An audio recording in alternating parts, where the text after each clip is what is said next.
Today we're going deeper underground, so this is how I do cave tiles. Begin by measuring and cutting foundations from double corrugated cardboard as normal. Cut all of them at 2.5 inches light, squared. For caves, I recommend making field tiles, single wall tiles, and curves. You could do straight hallways if you like, but I didn't make any in this video. Anyway, draw a crude shape on the tile indicating where the outside of the wall is going to be. Do this for the single side wall tiles as well. Trust me, I've tried to skip this, and having a perfectly straight cave wall really sticks out and doesn't look very good. One extremely important point. These lines, which again describe the outside of the wall, must begin and end precisely at the corners of the foundation. With your crafting knife, cut freehand along your lines to obtain some irregular looking foundations.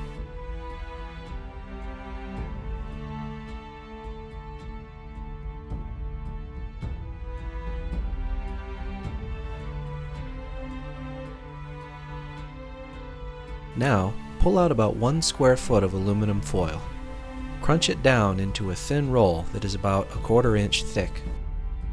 Note you can probably get away with using half this amount, just don't crunch it down so densely. Now, form the foil rod along the shape of a foundation and cut it to length. Do this twice. Hot glue one of them to the foundation, then glue the other one on top to obtain a double high, rough looking wall. Next, cut up some 1 1/8 inch chipboard squares as in video 2. Glue them to the foundation. If next to a wall, cut them down to the proper shape to fit up against the wall, as was described in video 4. Note that these squares should not be touching. There should be an 1/8 inch gap between them. This means you'll place them a 1/16 of an inch from the edge of the tile, as shown here.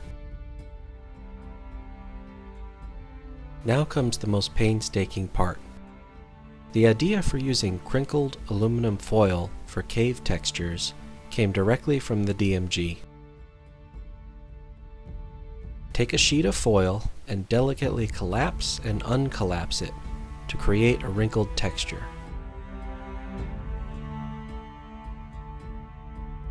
Then, cover the tile with it, including the corrugation.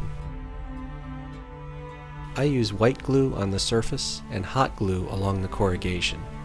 This seals the edges instantly and allows me to move on with the workflow without having to wait for the white glue to dry underneath.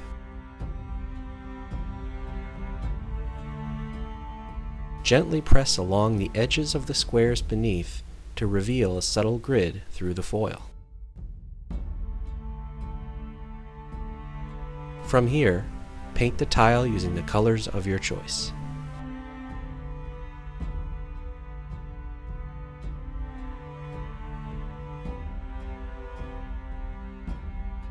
Now, let's step back to the very beginning and demonstrate a different method of doing these. Again, cut your foundations at 2.5 light. And, again, draw erratic lines and cut along them to obtain irregular foundations. And, again, crunch down foil into a 1/4 inch thick roll, dry fit them, cut to length, and glue to the foundation. At this point is where we do things differently. Instead of covering the entire tile with crinkled foil, only cover the wall. Specifically, cover the entire 3/4 inch height of its outside, along the top, and the 1/2 inch height on the inside. Draw a thin bead of hot glue across where it meets the inside corner of the wall, and then rough it up quickly using your finger or the nozzle of the hot glue gun.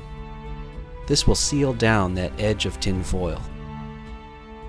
For the corrugation, use your 1/4 inch thick, very thin cardstock strips, as described in video 2.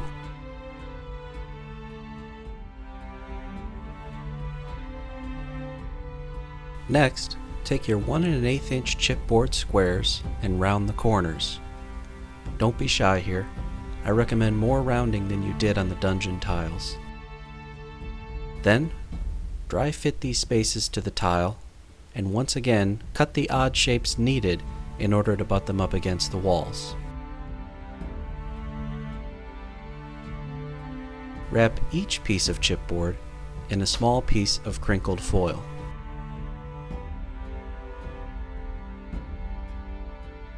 Then, hot glue it to the foundation. Notice I didn't bother with white glue on the inside. By wrapping the chipboard completely, all of the exposed foil edges should be underneath, and when the hot glue spreads out, it simultaneously attaches the space and seals the foil in place.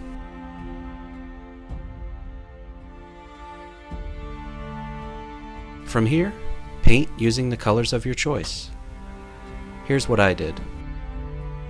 Base completely in black. Then, apply a coat of dark brown, with the brush at an extreme angle so as not to load the deepest details with paint. They should remain black. The knack here is identical to that for the wood planks from video 7. Be sure to hit the cracks between the spaces and along the corrugation cover with the dark brown. Third, apply a light dry brush of a highlight color. I used Pebble. If you're brand new to painting, let me save you some wasted experimenting. It will be tempting to dry brush in white and get a really nice pop. Don't. It will overwhelm the piece and you won't even see the nice erratic brown mid-layer that you did.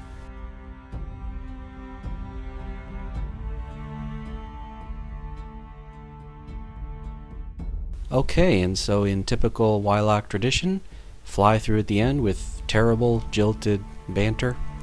So here's a small cave, here's our hero, and the texture came out really nice. You could see DMG's idea was really solid. It pays dividends.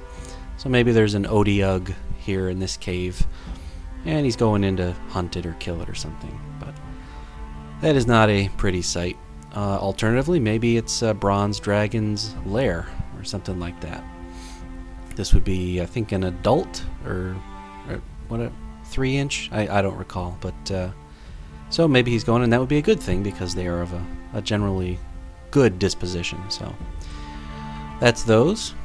Do a little rearrangement here and show how easy it is to make interesting shapes. Hallways, generally at an angle, that's how you see them drawn. But again, if you wanted to make a straight hallway or a 2-wall tile, you certainly could. So easily reconfigurable. And here's an arrangement of the first method that we tried.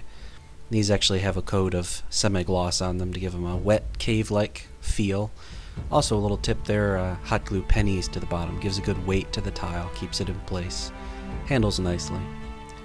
So again, the hero and the miniatures that we showed a minute ago.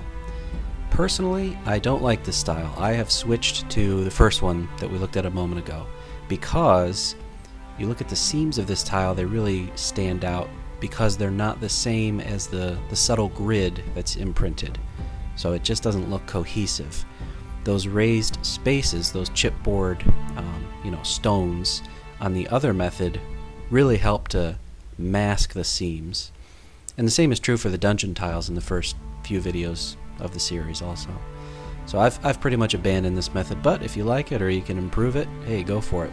Maybe you could do this, but corrugation cover instead of tinfoil, because that tends to add some bulk on the side there. So that's it. 2 methods for your money's worth. That's how I do cave tiles. Thank you very much for joining me, and I hope to see you next time. Wylock signing off.